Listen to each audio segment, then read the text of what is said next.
Assalamualaikum warahmatullahi wabarakatuh. Kami dari kelompok 12.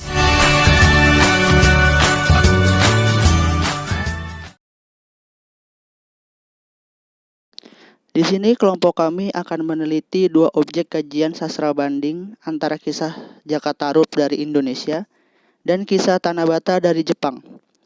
Bagian-bagian yang kami teliti ialah yang pertama ada cerita singkat dari kedua kisah tersebut, yang kedua ada persamaan dari dua kisah tersebut, dan yang terakhir ada alasan mengapa kelompok kita memilih dua objek kajian tersebut. Di sini saya akan menceritakan cerita singkat dari kedua kisah legenda tersebut. Cekidot. Jaka Tarub adalah seorang pemuda yang gagah dan masih lajang. Pada zaman itu, di malam bulan purnama, Jaka mendengar sayup-sayup suara wanita yang sedang mandi di sebuah danau. Lalu dilihatnya 7 bidadari cantik sedang mandi bersama Jaka. Dari kejauhan Jaka melihatnya. Kemudian Jaka berjalan semakin mendekat. Setelah itu ditemukannya beberapa selendang berserakan di daerah bebatuan. Jaka pun mengambil satu selendang dengan alasan dia ingin memilikinya. Ketujuh bidadari pun kemudian selesai mandi dan bergegas memakai pakaiannya dan selendangnya. Mereka menggunakan selendang tersebut untuk kembali ke kayangan. Namun salah satu tidak bisa kembali ke kayangan karena kehilangan selendangnya. Satu bidadari tersebut bernama Nawang Mulan. Dia menangis karena tidak bisa kembali ke kayangan. Lalu Nawang pun berjanji bagi siapapun yang menemukan selendangku, bila laki-laki akan kujadikan suamiku, dan bila perempuan kujadikan saudaraku. Jaka Tarub pun datang dan memberikan sehelai kain agar tidak kedinginan. Namun dengan masih menyembunyikan selendangnya, kemudian setelah beberapa hari mereka menikah dan hidup bahagia.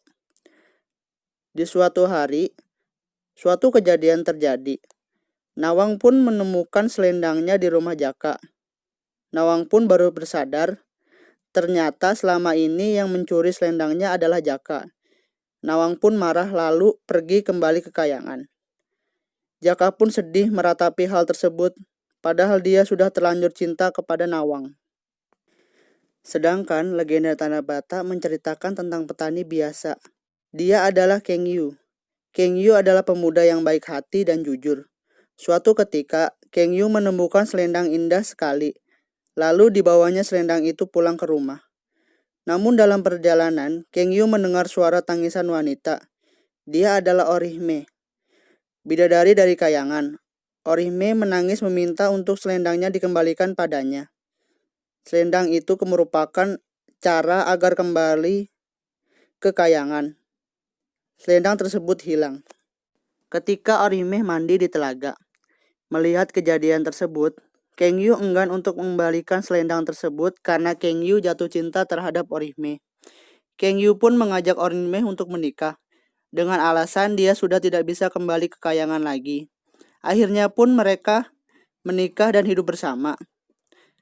Tahun demi tahun dengan bahagia. Namun semuanya berubah ketika Orihme melihat selendang di sebuah pojok ruangan. Orihme pun marah lalu segera memakai selendangnya dan pergi ke kayangan. Keng Yu pun sedih dan menyesali atas perbuatannya. Ini saya akan menyampaikan persamaan antara kisah Jaka Tarub dengan Tanah Bata. Kisah Jaka Tarub dengan Tanah Bata memiliki beberapa persamaan. Antara lain, yang pertama adalah sama-sama menceritakan seorang pemuda yang menemukan kain bidadari. Yang kedua adalah sama-sama menceritakan bahwa kedua pemuda tersebut menikahi bidadari dan dikaruniai seorang anak.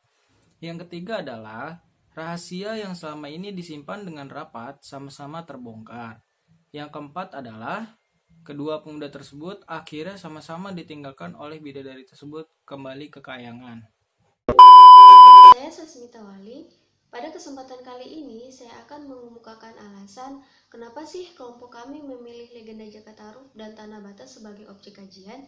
Nah, yang pertama yaitu karena ketertarikan terhadap dua legenda tersebut. Apalagi dilihat dari dua negara yang berbeda, entah itu dari segi ras, suku, budaya, agama, dan lain sebagainya.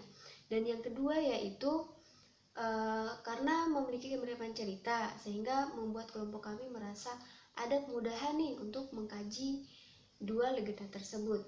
Dan yang ketiga yaitu dua legenda tersebut mempunyai sejarah yang patut diketahui oleh masyarakat.